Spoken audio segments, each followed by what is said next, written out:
O Superman é um dos super-heróis mais complexos de adaptar. Não porque ele é poderoso demais e por isso precisa de desafios muito grandes, mas porque, em sua essência, ele é majoritariamente bom, ao ponto de ser até ingênuo. Uma humanidade que parece destoar do mundo cínico em que a gente vive, mas que talvez seja exatamente o que a gente precisa. Assim como ele foi quando foi criado lá na década de 1930, época da Grande Depressão, onde ele representava ideais positivos e esperançosos. Será que em 2025 o kryptoniano volta a ter a sua simbologia de origem? Bora falar do novo Superman!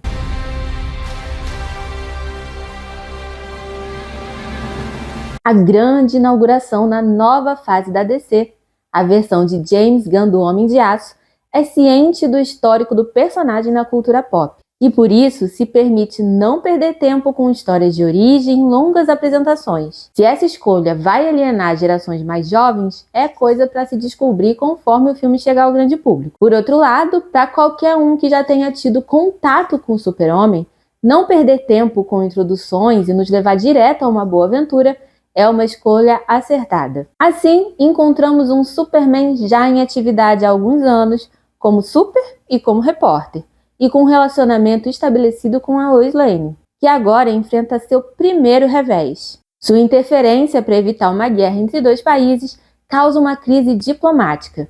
Suas ações e objetivos começam a ser questionados e, claro, com uma grande ajudinha do Lex Luthor para tal. E já que esse universo de James Gunn parece já estar em atividade há tempo e que nós é que chegamos agora, tem muito mais acontecendo em segundo plano. Para começar, o Superman não é o único ser com poderes no planeta, tampouco o único super-herói. Meta-humanos estão espalhados por aí e até um Lanterna Verde, o Guy Gardner, integra uma equipe de heróis que ainda conta com o Senhor Incrível e a Mulher Gavião. E talvez esse universo extremamente rico seja o único grande problema da produção, que está mais relacionado à obrigatoriedade de criar um universo compartilhado do que, de fato, com a história desse filme em particular.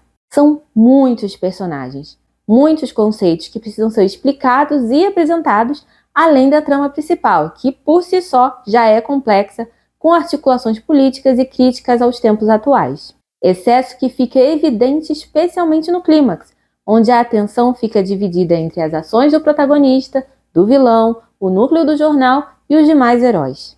A distribuição até é equilibrada, mas pode confundir e afastar quem não está completamente envolvido com o universo dos quadrinhos. Convenhamos, quantas pessoas conhecem o herói super inteligente com uma máscara de T na cara? Mas eu admito que esse é o único porém que eu encontrei no filme, e que não impediu em nada meu envolvimento com a produção, pois os predicados compensam a falha. Tem uma trama política assustadoramente realista.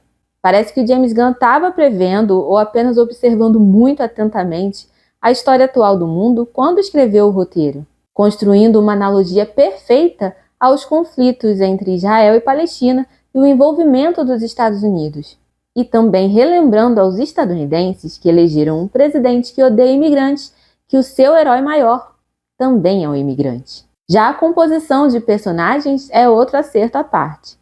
Desde papéis aparentemente acessórios como a senhorita Tess Marker, presta atenção nela, até aqueles essenciais para a trama, trazem bons atores que compreenderam o que Gunn queria dessas novas versões dos personagens. O versátil Nicholas Hoult cria um Lex Luthor que conversa muito com os bilionários mimados e erroneamente admirados de hoje em dia. Pessoas pequenas, de ego frágil e inveja grande, e que nunca aprenderam a lidar com frustrações. Rachel Brosnahan cria uma Lois Lane inteligente, ágil e ciente do cinismo da sociedade, o que cria um equilíbrio perfeito com o protagonista e, consequentemente, uma boa química do casal. David Corenswet consegue transmitir a ingenuidade e a determinação em fazer o bem sem suar piegas, especialmente quando precisa ser um ser imponente com uma cueca por cima da calça. Como Clark Kent é mais leve, brincalhão, mais humano. E é quando une essa humanidade, por ter sido criado no Kansas, com o poder ilimitado de sua origem em Krypton, que o personagem se torna complexo e ainda capaz de solucionar o grande impasse do filme. Uma encarnação bondosa e do povo que resgata gatinhos de árvores e faz o bem sem pensar que pode haver consequências maiores. James Gunn parece ter descoberto que o grande desafio do Superman para o público atual não é dar ele a visão realista e quase triste das versões mais recentes, mas manter a sua determinação em fazer o bem em um mundo globalizado, cheio de forças que o manipulam para a vontade própria e cujo julgamento vem a galope e em grandes ondas. E o visual acompanha esse Superman mais solar, com um mundo mais vivo e colorido, sem medo de soar caricato quando mostra fantasias de heróis, monstros gigantes e tecnologias malucas. As lutas são criativas, bem coreografadas e bem pensadas, especialmente em relação ao uso dos poderes dos super-personagens. E os efeitos especiais são eficientes, especialmente quando se trata do Krypto, o supercão inteiramente criado em CGI, e que vai virar o favorito da molecada fácil. É uma pena apenas que a sessão de imprensa no Rio de Janeiro não foi em IMAX. Recomendo para quem tiver acesso à tecnologia. Mas se não tiver, também não se preocupe, o filme continua divertido em qualquer tela. Extremamente político e ciente dos tempos atuais, Superman consegue executar a difícil tarefa de encontrar um novo papel para o maior herói de todos na sociedade atual. E, surpreendentemente, assim como quando foi criado, é trazer esperança para um mundo extremamente cínico. De forma diferente, é verdade, mas com a mesma essência. Além de ser inteligente, ágil e extremamente divertido. Sim, temos um novo Superman. E ele é exatamente quem precisávamos. E aí, ansioso para reencontrar o último filho de Krypton nas telas? Conta suas expectativas aí nos comentários. Segue, curte e compartilha. E eu te vejo na próxima crítica.